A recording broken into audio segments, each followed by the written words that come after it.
அஸ்ஸலாமு அலைக்கும் வரஹ்மத்துல்லாஹி பரகாத்துஹு பிஸ்மில்லாஹிர் ரஹ்மானிர் ரஹீம். அன்பான சகோதர சகோதரிகளே, எல்லாம் வல்ல அல்லாஹ்வின் நல்லடியார்களே, இன்று நாம் காண இருக்கும் தலைப்பு முதியோர்களிடம் நடந்து கொள்ள வேண்டிய முறைகள்.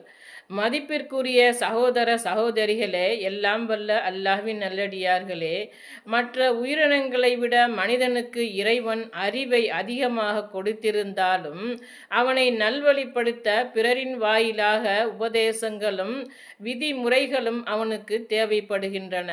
எனவேதான் எல்லா நாடுகளிலும் குடிமக்கள் பேண வேண்டிய ஒழுக்கங்கள் மற்றும் கட்டுப்பாடுகள் ஆகியவற்றை அவ்வப்போது அந்த நாடுகள் அவர்களுக்கு உணர்த்தி கொண்டே இருக்கின்றது.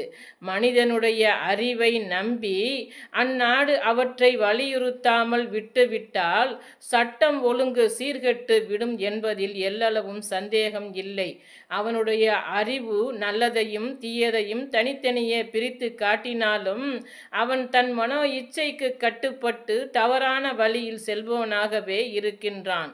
இவற்றை கவனத்தில் கொண்டுதான் இஸ்லாமிய மார்க்கம் ஆன்மீக ரீதியில் பிள்ளைகள் பெற்றோர்களிடத்திலும், பெற்றோர்கள் பிள்ளைகளிடத்திலும், கணவன் மனைவி இடத்திலும், மனைவி கணவனிடத்திலும் நடந்து கொள்ள வேண்டிய ஒழுக்கங்களை அவனுக்கு பட்டியலிட்டு கூறுகிறது.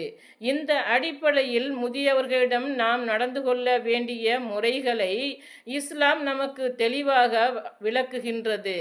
அவற்றை பார்ப்போம்.